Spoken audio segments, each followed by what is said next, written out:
Hello and welcome. I'm Vijay Srinivas and I'm here at the Global Startup Summit here in Coimbatore. I'm joined by a very special guest, Mr. Paneerselvam Madanagopal, Chief Executive Officer of MeitY Startup Hub. Thank you very much indeed for your time, sir. Thank you. You know, India has about 1.25 lakh, registered startups, and we are not really sure of how much of these companies would actually, go beyond the Series A, funding. So, what is MeitY Startup Hub doing to move founders from incubation, to scale, not just in terms of registration numbers? So if you look at the number has actually almost grown from, today we are close to about 1.85 lakh startups. So definitely a significant amount of them will have some challenges or rather. But we are at a healthy rate of almost 15 to 20% startups reaching Series A level, which itself by global standards, which is a very good benchmark. Having said that, yes, we have built width in the country now. We have almost 200,000 startups. It is time to build depth because it's fundamentally strong companies which are product driven, companies which have a strategic national support importance. So these are the focus areas of MeitY Startup Hub now, which we are looking at how do we drive depth and build fundamentally strong companies. And we are giving three things that are very important for the companies, startups, which is basically mentoring support system, giving them market access, and last but not the least, money to also to grow from one, what I call shifting orbits from one level to the next level. Okay, so you get to work with incubators and industry and and state governments as well. What kind of friction, what kind of gaps do you see from converting your intent into execution? Well, there is no friction, but there is definitely a lot of opportunity for collaboration. Okay. Everybody has their own, priorities. Everybody has their own set of, programs that they are focusing upon. So there is a lot of duplication. There is a lot of, duplication of efforts, duplication of spending. So if we are able to coordinate a little bit more, collaborate a little bit more better, we can avoid these redundancies. Especially in the startup space, startups, it'll help startups if we do through a single window system. Okay. If I don't have to run from one department to another department for multiple supports. So if we kind of route it through one single window, it could be a great opportunity for the startups. Okay, so much of India's sort of startup momentum is coming in from the urban centers. Even though we talk really much about the tier 2 and tier 3 cities and so on. What exactly is your startup MeitY Startup Hub is doing to capture these sort of train and sort of mentor these tier 2, tier 3 cities beyond just hackathons, because what we really see is there is a certain amount of struggle for founders and entrepreneurs in these tier 2, tier 3 cities in accessing capital and even mentorship. Fantastic question. So at MeitY Startup Hub, we have now launched a program called Genesis. Genesis, in fact, in the pavilion you would have seen what we call the Genesis Entrepreneur in Residence program. We are showcasing about 12 of them across the country. Genesis is a program that focuses on tier 2, tier 3 cities only. So 65 locations have been identified, 65 incubators have been identified in the country, and we are working with them to work in three areas. One is to give them mentorship support, as I mentioned earlier. Second is to provide them with pilot to POC, to pilot purchase order. So that's basically a market access program. And last but not the least, funding in terms of matching investment, almost up to ₹1 crore if they are a deep tech startup. And these are exclusively meant for tier 2, tier 3 startups only. So to be very honest, there is no dearth of support system.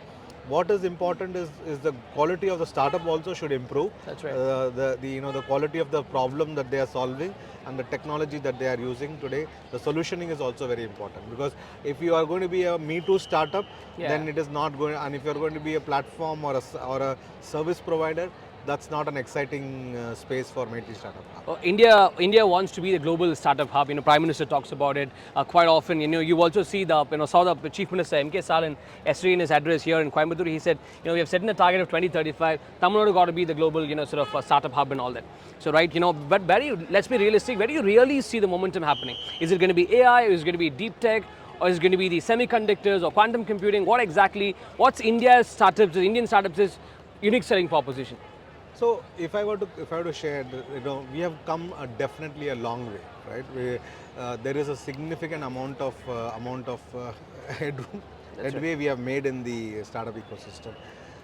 If we are looking at the technologies that we mentioned, be it quantum, be it AI, these are some of these technologies in the Western countries have been researching for almost a decade plus. We are seeing that whole outburst now, right? And we have, definitely we have a catching up role to play, and we need to maybe in the next 3 to 5 years is when you really see the efforts that are being put in now.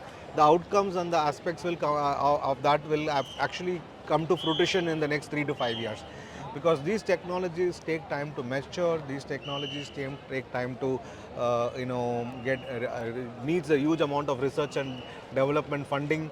So it's not going to be an easy thing, but definitely we are in the right direction. Okay.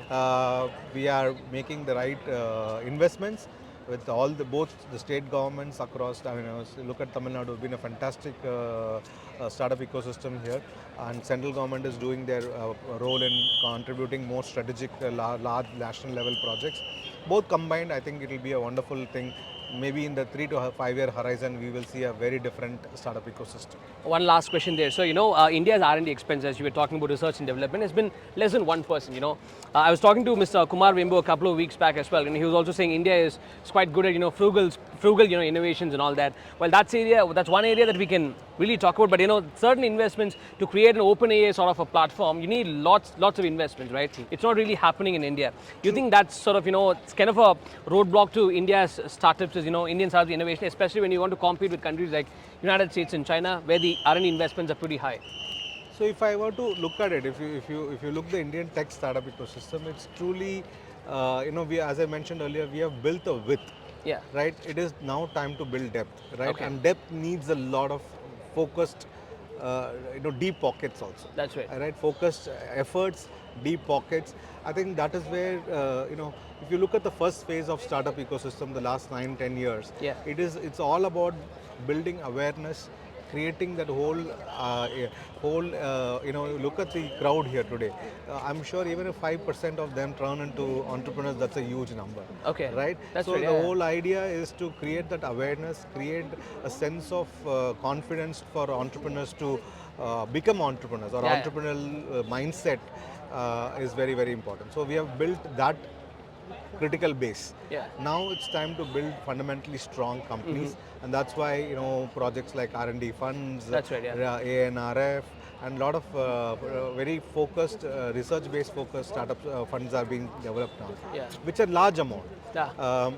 We have to live with the fact that yes, we don't have the kind of investments that probably the West has done over a period of the last 5-6 decades. But given what we have, I think our founders are giving us definitely more value to the money being put inside. Okay. So that's also your return on investment is also equally important to be seen. Otherwise, you can't keep pumping in money for nothing. So the only difference between the Indian ecosystem and the global ecosystem is the amount of risk capital available. Okay. There, the risk capital is huge. Here, it is relatively less. So that is what we are changing. Is it also why you think a lot of Indian startups are just reverse engineering of what's happening in Silicon Valley? They're not able to build something really core here in India? Yes. So you put into the word reverse engineering. I am saying I would be a little bit more stringent and say, hey, let's not do copycat building. That's right. Yeah. Because the truth is, we still have a million problems to solve for India. That's right. Yeah. But we also have a billion minds to solve it, right? So the whole idea is to now solve for Bharat, solve for Indian problem statements, and yes, you can take some things that have worked in the West, but there are inherent Indian challenges that we need to work upon. Right. That will take it forward, take the Indian startup ecosystem forward very well. Thank you very much. Such a pleasure talking to you. Thank you. Thank you so much.